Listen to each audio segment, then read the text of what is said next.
اس لیے قرآن مجید میں ہے کہ جو لوگ جہنم میں جائیں گے ان سے فرشتے پوچھیں گے اور تمہیں جہنم سے بچانے والا کوئی نہیں تھا، تم کیا کرتے تھے جو جہنم میں آ گئے؟ تو وہ کہیں گے لم نکو من المصلین، ہم نمازی نہیں تھے، ہم بے نمازی تھے، اس لیے ہمیں جہنم میں بھیجا گیا۔ تو جہنم میں جانے کی جو بڑی وجہ ہوگی وہ بے نمازی ہونا ہے، اس لیے ہمیں نماز کی پابندی کرنی چاہیے اور نماز کو بہت اہتمام کے ساتھ پڑھنا چاہیے۔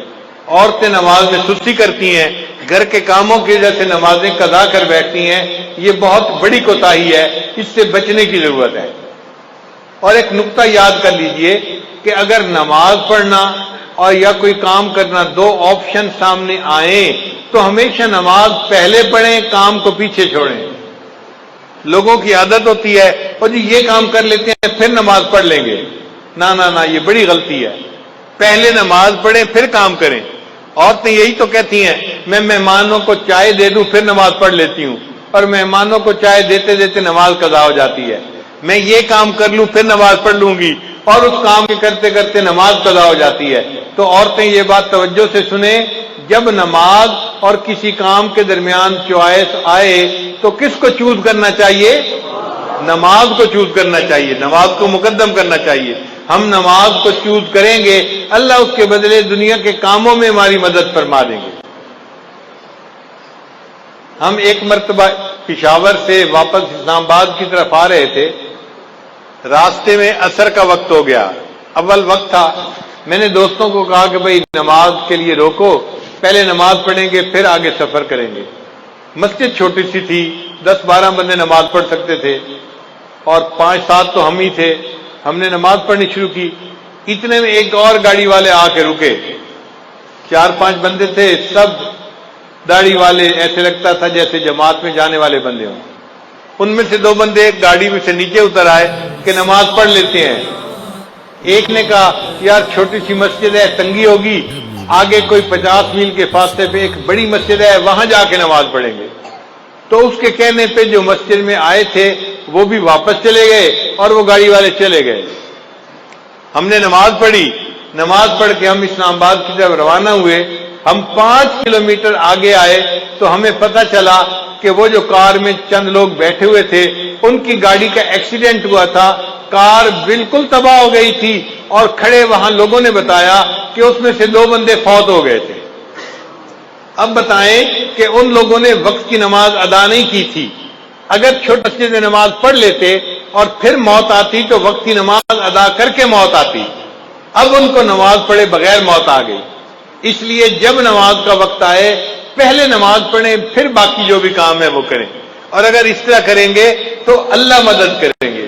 ایک عرب کا واقعہ سن لیں، میں اپنی بات کو مکمل کرتا ہوں کہ وہ دیہاتی آدمی تھا اور اس کا نہری پانی کا معاملہ تھا اور زمین میں پانی دینے کا مسئلہ تھا۔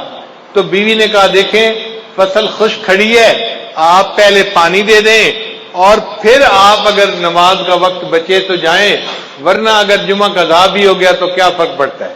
اس نے کہا ہرگز نہیں، میں جا کے جمعہ پڑھوں گا اور پھر بعد میں آ کے دیکھوں گا پانی کا وقت بچتا ہے یا نہیں بچتا۔ دونوں وقت ایک جیسے تھے، ادھر جمعے کا وقت تھا، ادھر پانی کا وقت تھا۔ خیر بیوی چپ ہو گئی۔ اب جب وہ جمعے کے لیے نکلنے لگا نا تو پتہ چلا کہ ان کا جو اونٹ تھا وہ کہیں بھاگ گیا تھا۔ تو بیوی نے پھر شور مچایا، دیکھیں ہمارے پاس اونٹ اتنا قیمتی ہے، سواری کے کام آتا ہے، اور ہم دوسرا اونٹ تو خرید نہیں سکتے، اونٹ کہیں کھل کے چلا گیا ہے، ابھی تو قریب ہوگا، آپ اونٹ کو ڈھونڈ لیں، مل جائے گا، جمعہ بعد میں پڑھ لینا، زور پڑھ لینا اور اونٹ کو تلاش کر لینا۔ اس نے کہا کہ نہیں، میں پہلے جمعہ پڑھوں گا، بعد میں آ کے اونٹ کو تلاش کروں گا۔ وہ بندہ خیر جمعہ پڑھنے چلا گیا۔ اللہ کی شان دیکھیں، جب جمعہ پڑھ کے گھر واپس آیا کیا دیکھتا ہے کہ اونٹ دروازے کے اوپر بندھا ہوا ہے۔ اس نے بیوی سے پوچھا یہ اونٹ کیسے آیا؟ بیوی کہنے لگی میں گھر بیٹھی آٹا گوندھ رہی تھی کہ مجھے باہر کتوں کے بھونکنے کی آواز آئی۔ میں نے گھر کا دروازہ کھول کے دیکھا تو میں نے دیکھا کہ 4-5 کتے اس کے پیچھے لگے ہوئے تھے اور یہ اونٹ بھاگتا ہوا اپنے گھر واپس آ رہا تھا۔ جب یہ دروازے کے قریب پہنچا تو میں نے اس کی مہار پکڑ کے دروازے کے ساتھ باندھ دیا۔ اللہ نے کتوں کے ذریعے سے اونٹ کو ویسے ہی گھر پہنچا دیا۔ اس نے کہا چلو اللہ نے میرا ایک کام تو کر دیا، اب میں جاتا ہوں اور جا کے زمین کو پانی بھی لگاتا ہوں۔ اللہ کی شان، جب وہ پانی لگانے کے لیے گیا تو کیا دیکھتا ہے، اس کی پوری زمین کو پانی لگا ہوا ہے۔ وہ بڑا حیران کہ یہ پانی کیسے لگ گیا میری زمین کو۔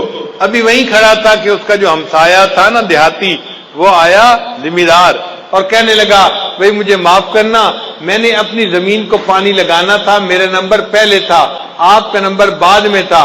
جب میں نے اپنے زمین کو پانی لگایا تو میرے اور تمہارے زمین کے درمیان جو سوراخ بنا ہوا تھا نا وہ کھلا ہوا تھا، مجھے اس کا پتہ نہیں تھا، میں اپنی زمین کو پانی لگاتا رہا، جب لگا کے دیکھا تو تمہاری زمین کو پورا پانی لگ چکا تھا۔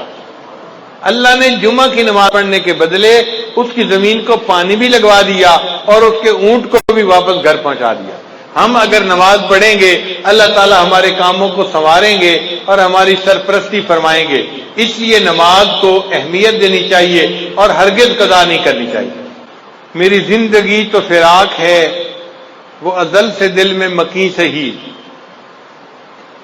اللہ تعالیٰ ازل سے ہے دل میں مگر دنیا میں ہے تو فراق نہ۔ میری زندگی تو فراق ہے وہ ازل سے دل میں مکیں سہی، وہ نگاہ شوق سے دور ہے رگ جاں سے لاکھ کریں سہی۔ بندہ دعا مانگتے ہیں اللہ ہمیں اپنے گھر کا دیدار عطا فرما، حج عمرے کی سعادت عطا فرما۔ کئی مرتبہ سعادت نہیں ملتی تو شاعر کہتا ہے تیرا در تو ہم کو نہ مل سکا تیرے راہ گزر کی زمیں سے ہی، تیرا در تو ہم کو نہ مل سکا تیرے راہ گزر کی زمیں سے ہی، ہمیں سجدہ کرنے سے کام ہے جو وہاں نہیں تو یہیں سے ہی۔ اللہ سجدہ کرنا ہے نا، وہاں جا کے نہیں کر سکے تو یہاں تجھے سجدہ کرتے ہیں۔ اور آخر پہ کہتے ہیں سرے طور ہو سرے حشر ہو ہمیں انتظار قبول ہے۔ آج دنیا میں ہم غیب کے سجدے کر رہے ہیں، اللہ ہمیں قیامت کے دن دیدار کے ساتھ سجدہ عطا فرمائیں گے۔ سرے طور ہو سرے حشر ہو ہمیں انتظار قبول ہے، وہ کبھی ملے وہ کہیں ملے، وہ کبھی صحیح وہ کہیں صحیح۔ اللہ ملنے کا وعدہ تو کرے، کہیں ملنے کا وعدہ کرے، کبھی ملنے کا وعدہ کرے، ہم انتظار کرنے کے لیے تیار ہیں مگر ہم آپ کا دیدار کر کے رہیں گے اور قیامت کے دن آپ کے قدموں پہ سر سجدے میں ڈال کر رہیں گے۔ اللہ تعالی ہمیں نماز کا پکا پابند بنا دے۔